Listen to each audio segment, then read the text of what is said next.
Last September, Ben and I were just at home sitting on the couch, and we got a call from my dad, like 9 p.m. And that's not a good time to get a phone call from my dad.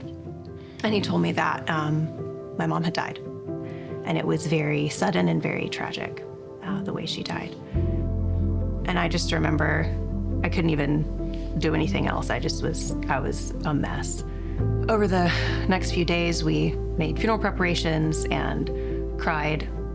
I cried a lot. My siblings and I and my dad just really struggling with a lot of questions, a lot of not understanding, having a lot of empathy for my mom's situation, but just really feeling very sad. And I remember thinking, I don't know how I'm gonna not feel this way anymore. It was still very fresh. It was still really new, so we hadn't really lived with it for long. But also, life doesn't exactly just pause for you. You have things going on and work and kids that are busy. And part of my mom's story was mental illness. From the time she was a very young person, she struggled with mental illness, and it became more and more of a challenge throughout her life.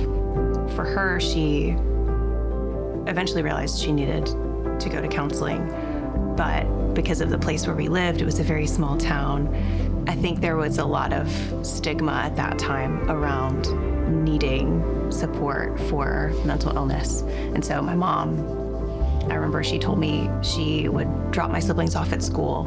She would leave, she would go to counseling. She would get Chick-fil-A for lunch, and then she would drive back to pick them up in the carpool line and try to pretend that nothing had happened that day for her.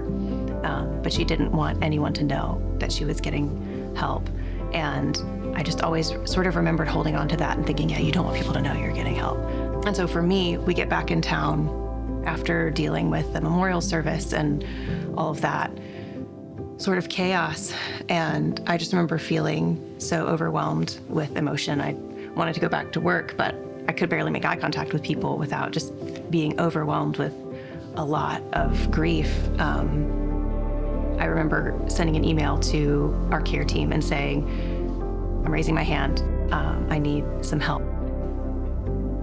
And I knew we were developing a partnership with church and city counseling, and I thought maybe there's a way for me to get in and get some help quickly, not have to wait a long time, because I know with a lot of counseling practices, intake takes a long time. You end up getting on a wait list, and I was feeling very overwhelmed. I knew there was more going on in my heart processing this grief than my husband could hold, than my friends could hold, than my coworkers could hold. I knew I needed help from someone who understands the human brain, who understands mental illness, and also who knows the Bible and shares the worldview that I share. So it was really important to me to get support so that I could process some of the questions I had, some of the stuff that was on my mind. I was very quickly able to go talk to Rebecca from church and city counseling. I cried the entire time. I think it was a 50-minute session, and I cried from the minute I sat down until the very end. And I remember water just everywhere coming off my face, but feeling so relieved that there was a place for me to process my questions, to get support from someone who understood grief, who could tell me this is normal. And it was really freeing and encouraging for someone to say, it's okay that it takes time, and you'll never be the same, and that's okay too. You're experiencing something as a spouse. There's not a playbook. It's a feeling of powerless and not hopeless, but just it's hard to know what's the next step to take. So I think having that as a resource it's another outlet, but it's also another person that can probably pull things out of you that's really difficult to come back home and be able to sit in without that helplessness so